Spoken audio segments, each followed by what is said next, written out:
Hello and welcome to ZalthoLIVE, the podcast featuring Zen Buddhist Monk Claude AnShin Thomas, who will share with you his life experiences that includes not only military combat, personal violence, and addiction, but also healing, transformation, and the ongoing joy of everyday life.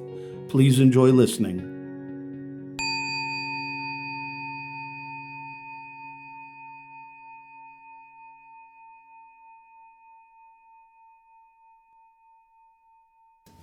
You have the opportunity to ask me any question you like, and I'll respond to you from a place of my experience and my study.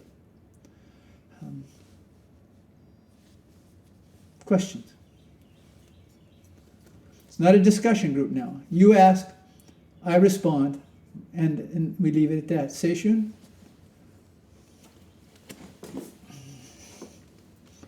AnShin, other Zen teachers I've encountered give regular Dharma talks. Mm-hmm. You do these Q&R sessions, but don't seem to give regular Dharma talks. Could you talk to us a little bit about why that's so? Yeah, I'm not so. Your involvement is more important. That's why I ask for questions. That's why I do these questions and response sessions. Dharma talks are like, yeah, I do them sometimes, but not too often. And I rather stimulate involvement to keep the community involved or the group involved, and not just talk at people. I'm not here to be consumed. I want to establish a participatory experience. So that's really at the root of what I do. And most Dharma talks, no, I'll just leave it at that. Good. Genrai? Do you perceive pressure, and if so, how do you deal with it? It depends. Sometimes, well, pressure is usually something that I don't put so much pressure on myself these days, although sometimes it's true. It's like when I'm involved in a building project, sometimes I can put unnecessary pressure on myself, and that prevents me from actually doing the work. Because I get all up in my head about how it's supposed to be done and try to figure it out ahead of time. And my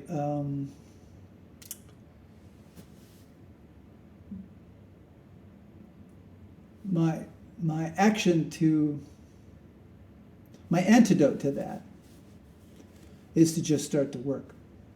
Just do it. And just start. It's like the last time I was in Europe when I was at your house and it was all that garden work to do. You know, I just looked out there and it took me forever to get started because, you know, I just saw this, wow, you know, my mind was creating all these stories. And this one day I just went, just get over yourself, man, just go start. So once I got started, it just went, you know. And so that's a kind of pressure I can put on myself. When I experience people attempting to put pressure on me from external sources, I respond to that in different ways. For example, if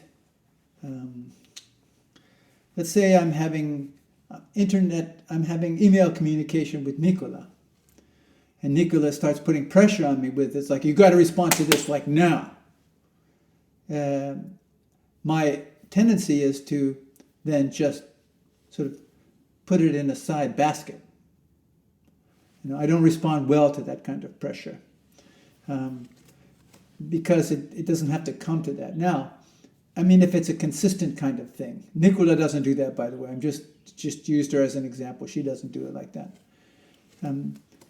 If that were a pattern, then what's incumbent upon me to do is to speak with the individual and say, you know, if you don't wait until the last moment, then this circumstance won't happen.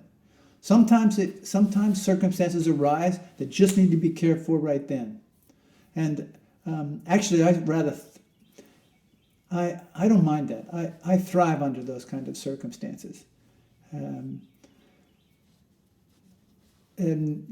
when I was beginning this trip down to Florida, May I use the example of our exchange? Okay. When I was getting ready to leave on this trip to Florida, to Miami, I was setting up the GPS. I use my phone, and I plug my phone into the car, and then it shows my phone is then mirrored in the car in the infotainment box there. And I had the GPS. I pulled up and there's 3 routes offered.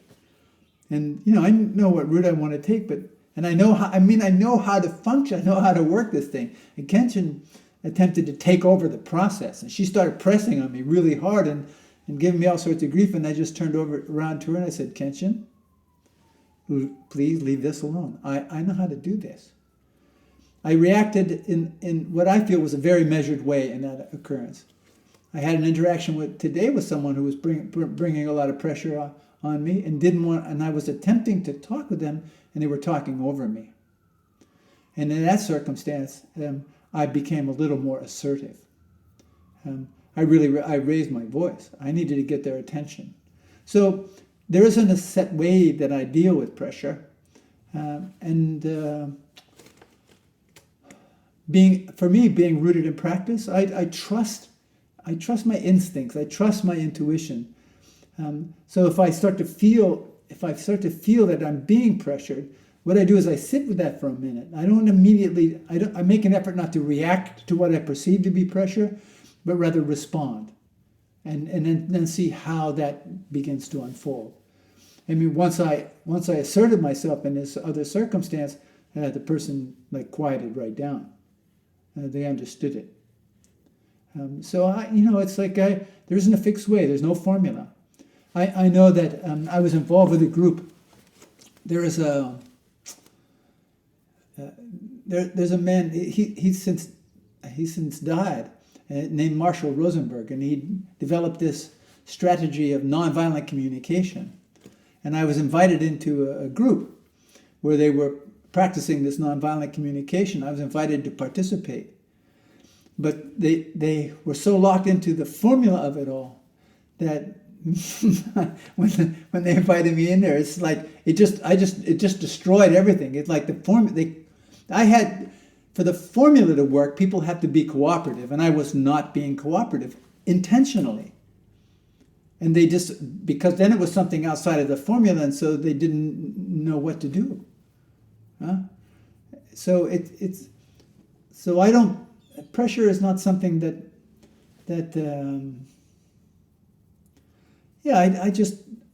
how I deal with it depends on the circumstance.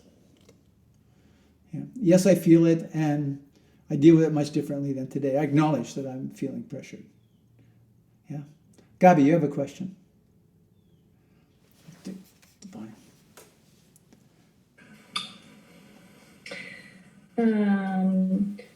Is the wish to feel connected also a condition how the world should be? Aus Deutsch bitte. This prevents me. Okay. Ist der Wunsch, mich verbunden zu fühlen, auch eine Konditionierung, wie die Welt sein soll, und die mich im Endeffekt davon abhält, mein Leiden zu sehen? Now, if you would translate that, Kenshin, for the group. Yes.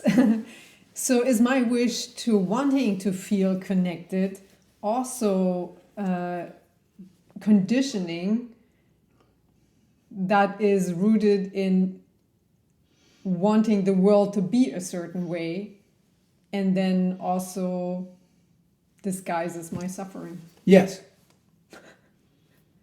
Yes. Because there's this whole idea of connection. What a connection is supposed to be, what it's supposed to look like, what it's supposed to mean, how it's supposed to look, and there's a certain desperation and around getting the world to conform to my ideas. That is a product of the karma which I have inherited from the collective conscious I'm part of and from the family situation I come out of. So yes, it is. It is a manifestation, because in that notion of connection, my ideas of it, I actually ignore all of the variety of connections that I have. Because they don't measure up to my idea of what I'm supposed to have, that special connection, or connection should look like this, or should look like that, and they should talk like this, It's like, everyone I meet then, I need to have a script. I need to hand them a script so that they know how to behave. And in fact, life is simply not like that. So the simple answer to your question is yes, it is a product of your conditioning, yes. Questions? Miyoko and then Natalie. And then Nicola. Anshin, how do you relate to your intuition? Your intuition today, how do you relate to, was it there for you in the past, or how did you relate to your intuition before you started the practice? Yeah, well, what I used to call intuition wasn't really intuition. It was all of my ideas of things. And today, that's changed. Intuition is something, it's not something that necessarily shows itself. So I don't attempt to strategize or think my way through different interactions. What I do is I engage in a particular interaction, and because of the foundation in spiritual practice that I have, I'm able to I'm able to notice my reactions to whatever's unfolding in front of me, and at the same time, I'm able to be more conscious of the unspoken way in which the world is directing me. It's a difficult one for me to articulate. I do the best that I can. I can only point in the direction here. But it's something that felt rather than intellectually processed. And sometimes it's really antithetical to my sort of perceived way of interacting. Like I might think I need to do it a certain way, but there's this subtle feeling that, you better, that's not necessarily a good approach. Or I might simply respond in a spontaneous way, and I go, oh man, geez.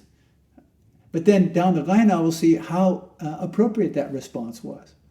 So what I do is I simply respond, and then I allow the circumstances and how the process unfolds around me to inform me as to whether this was actually an intuitive response, or if I somehow missed the information. Natalie.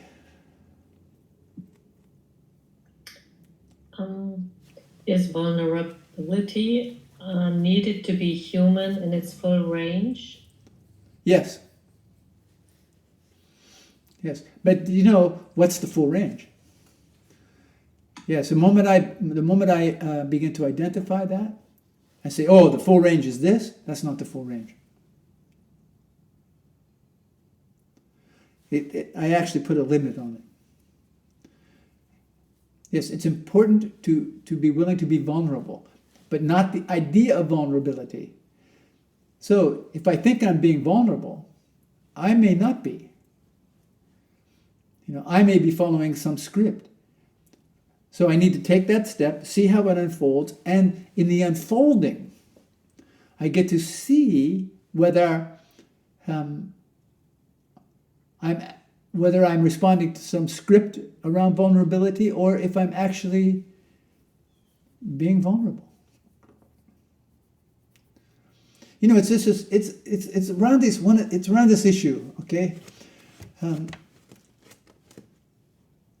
So when we're doing a retreat here, what I do is I tell people, you need to be here on your cushion 5 minutes before. If you're not, at 5 minutes before and I enter the zendo, I close the door. If you show up and the door is closed, you remain outside. Now, to be vulnerable is to accept that. To accept that that's the way that is here. But if I don't have the capacity to be vulnerable, then I'm caught in my own reactions to that circumstance. I have evaluations and judgments. A lot of people call me too rigid. They say, you're too rigid. Because in the end, they want to do whatever they want to do and call that practice. It's the same with sitting. I see people sitting on a cushion, but they can't really sit on the cushion. They're restless and they're fidgety and they stack up cushions like 6 high and they're doing all sorts of things. And I simply say, look, this is not working for you. Please sit in a chair. And they want to fight with me. Vulnerability is the willingness to accept those simple directions. I mean, I'm not asking them to do anything unethical. I'm not asking them to do anything that's out of the boundaries of good care. I just say, please sit in a chair. I don't want to sit in a chair. I go, it's crazy. But that's the fear of being vulnerable.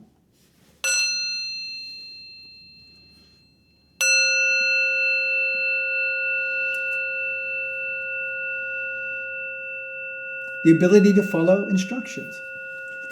Because if I'm not willing to be vulnerable, but I wrap myself around some idea of what it means to be vulnerable, then I'm setting myself up to be exploited.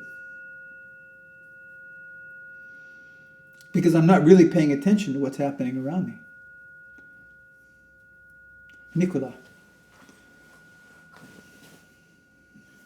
Hello. My question is, how was your trip to Miami and how was the encounter with the people you met there? Yes. The trip to Miami was quite smooth.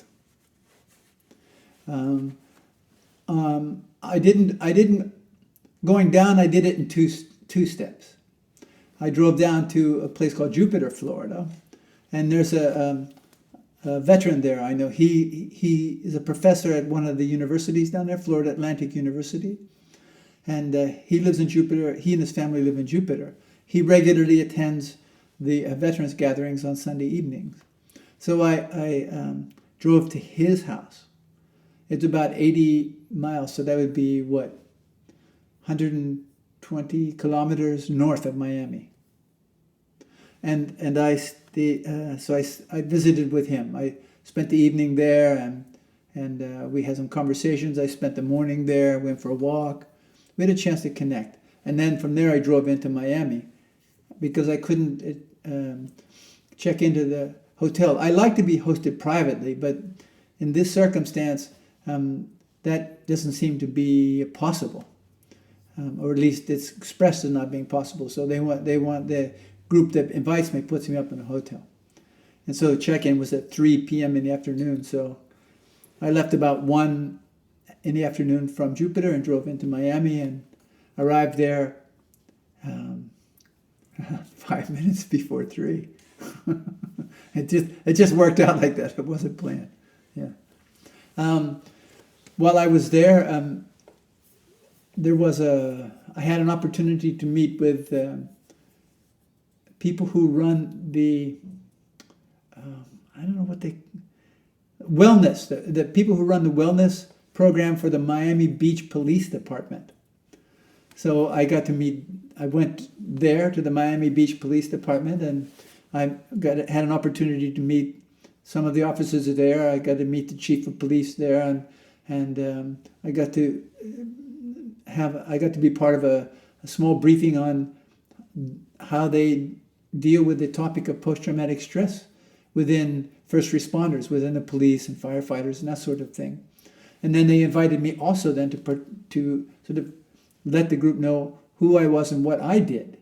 And so I had the opportunity to address the people from the police department and the trainers in their wellness department to who I am and what it is that I do. And then in the afternoon, I met with a group of wounded, disabled Israeli soldiers. This is the second time that I have had the privilege to meet with them. And so I presented them, I let them know who I was, what my background was. I also let them know that although I'm a Zen Buddhist monk, I wasn't there to try and convince them or sell them or convert them in any way, that this just happens to be the path that makes sense to me. And I'm here to offer them some tools that can help them establish peace with their unpeacefulness if they use them. And then I do the exercise with what's the most important thing in your life, and then with the breath thing, and so we did a period of sitting meditation, we did a period of eating meditation, and then we did a period of questions and responses. And then they had to move on to their next commitment, and my time with these groups was finished. I spent the evening at the hotel where I was staying. Got up at 4:30 in the morning, was on the road at 5:30, and drove straight back here. I got here about 2 in the afternoon here, and was here for a sitting last night. So all in all, the trip went quite smooth. Although last night I was still a bit in motion because it's from here to Miami is about 850 kilometers from here to Miami. So it's 9.5, 10-hour drive. Technically, it's 9.5 if you were just go straight. And I did it in about 10 hours with that was 2 stops, one for fuel and one for bathroom and just stretch my legs. And that's also driving within the stated speed limit. Yeah. So, questions? Natalie? I was wondering if you could share your point of view. What do you think about the current situation in Europe, especially if you think, what do you think, is Russia likely to take the war to other countries? In truth, Natalie, I don't have any idea. And anyone who does is speculating. Now, a number of European countries, including the United States, which is not a European country but heavily invested in Europe, their defense intelligence agencies have as much information as they have information, but even they don't know. I mean, there's no way to know, really, unless you're inside the heads of the people who are making the decisions. So I wouldn't speculate. When people ask me such questions, I go, I guess we'll see. You know, the best we can do is like Genrai is doing. Genrai is hosting 2 women who are refugees from the Ukraine and helping them to acclimate to Germany, to get the services and support that they need to work with the documents and things they need to fill out. But for us, so there's that opportunity for people in Europe. How can we be of support to the agencies who are responsible for helping these refugees come into the country? And then also, the more important thing is to wake up, to use this as an opportunity to wake up to the roots of war, violence, and suffering in me. You know, war is a collective manifestation of individual suffering. If I want to bring an end to war, I have to wake up to the roots of war, violence, and suffering in me. I have to be willing to live my life different, to be the peace I want to see in the world, to abandon ideological perspectives, and really live the peace I want to see in the world.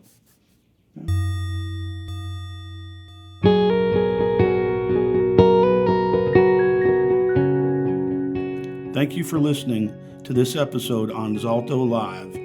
If you would like additional information, please look at the show notes or visit zaltho.org. That's ZALTHO.org. Our work is made possible solely through donations, so please consider making a tax-deductible gift on our website. We wish you well and thank you.